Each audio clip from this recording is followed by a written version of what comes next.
Yo les amis, j'espère que vous allez bien. Pour ma part ça va super. Aujourd'hui, nouvelle vidéo, je vais vous expliquer ce qu'il faut au minimum pour que votre ordinateur puisse fonctionner. Vous êtes prêts? Alors on y va, c'est parti.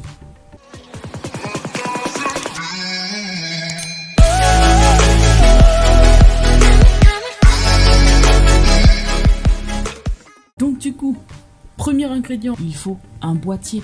Ok, alors en gros, comment est-ce que vous pouvez identifier un boîtier? C'est tout simple, généralement c'est une boîte avec beaucoup de boutons, beaucoup de lumière et avec inscrit dessus une marque, soit HP, Dell, Lenovo, il y a tellement de marques, voilà. Quels sont comme ça les composants qu'il faut absolument avoir? On va commencer par l'élément de base, hein, en vrai, d'accord? Vous en apercevez un là? Ok les gars, je vous montre ça.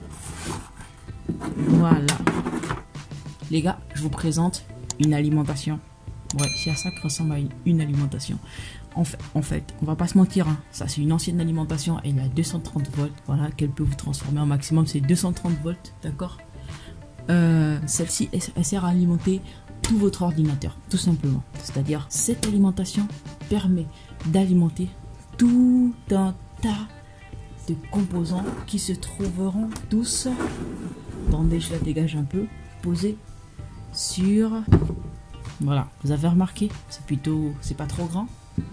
En fait, il y a tellement de bidules dessus, mais on n'est pas là pour voir les bidules en fait. Je vais juste vous montrer ce qu'il faut pour que votre ordinateur puisse s'allumer de base, d'accord? Et ceci, on appelle ça les amis une carte mère, d'accord? La carte mère, concrètement, elle sert à quoi? D'accord, vous avez juste besoin que l'ordinateur puisse s'allumer pour faire des saisies et autres. Donc vous avez besoin d'une carte mère, mais il y a un élément indispensable de la carte mère, sur la carte mère que vous devez forcément avoir. Ça ressemble à ceci. D'accord? Ceci est un processeur.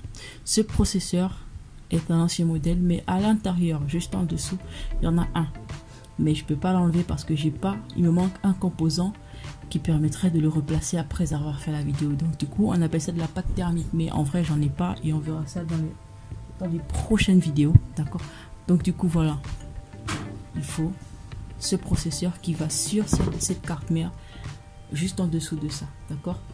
Ça c'est ce qu'on appelle un ventirad, d'accord? Ventirad c'est quoi? En même temps c'est un ventilateur, comme vous voyez dessus il y a un ventilateur et juste en bas c'est un radiateur, ce qui permet de faire dissiper la chaleur, tu vois, c'est à dire que quand ton PC il chauffe, eux là leur travail c'est quoi? Refroidir ton processeur, d'accord? Ok, donc du coup on a vu l'alimentation, on a vu le processeur, on a vu le ventirad. Bien entendu très chers amis, votre ordinateur ne démarrera pas sans ceci, ok? Ceci, qu'est-ce que c'est? C'est ce qu'on appelle une barrette RAM, une barrette de mémoire RAM, d'accord? Il y a tellement de formats de barrettes en fait que pour l'instant tout ce qu'on va dire c'est que ceci est une mémoire temporaire, d'accord? La mémoire temporaire, à quoi est-ce qu'elle sert? Bah tout simplement à sauvegarder des trucs que vous êtes en train de faire sans pour autant les mettre, c'est-à-dire qu'elle sauvegarde mais temporairement comme son nom l'indique, d'accord? Une fois que vous éteignez l'ordinateur, tout ce que vous aurez sauvegardé dessus va s'effacer, tout simplement. Pour faire court, en gros, c'est ça.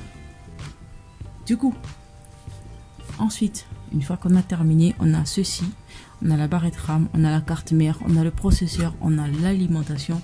En vrai, il nous manque quoi? Pas grand chose, hein, parce que la plupart des fiches sont directement sur l'alimentation, d'accord? Ça c'est pour connecter tout ce que vous voulez, mais en vrai, à part les fiches, il y a celle-ci, ce genre de fiches là aussi, d'accord? Ça c'est un ancien modèle, ce sont des fiches IDE pour les anciens disques durs, j'en ai pas, voilà.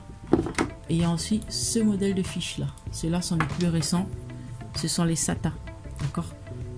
Ça ce sont des fiches SATA pour le transfert de données.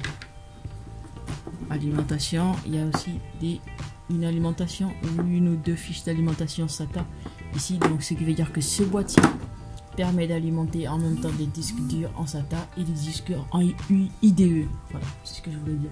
Et en parlant de disques durs, il vous en faut forcément sur ce PC, sur cette config. Donc du coup, voilà à quoi ressemble un disque dur de PC portable. En vrai, ne vous fiez pas à l'apparence, ce truc est assez robuste, pour entrer aussi à l'intérieur de cette config qui est bien sûr une config de PC fixe en fait.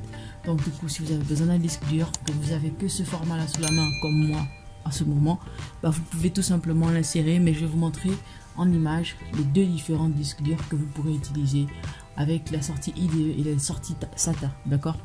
Donc du coup, voilà tous les composants nécessaires pour allumer, pour que votre ordinateur s'allume et puisse commencer à travailler, que ce soit pour les saisies, écouter de la musique, regarder des films. Là, vous avez la base, les gars.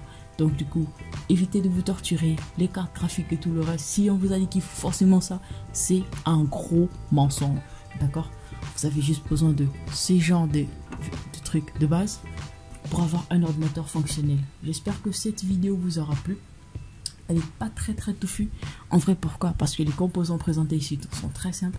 Cette config, elle est faite en DDR2. Et si vous voyez que je n'ai pas insisté sur les détails, c'est parce que prochainement, dans une prochaine vidéo, on va monter un PC avec cette config en DDR2. Il n'y a là que des matériels de récupération. D'accord? Allez, j'espère que cette vidéo vous aura servi, que vous aurez appris quelques petits trucs aujourd'hui. Et moi, je vous dis prochainement. À la prochaine, on se voit dans une prochaine vidéo. Je vous embrasse. Let's go les amis. Bye la famille.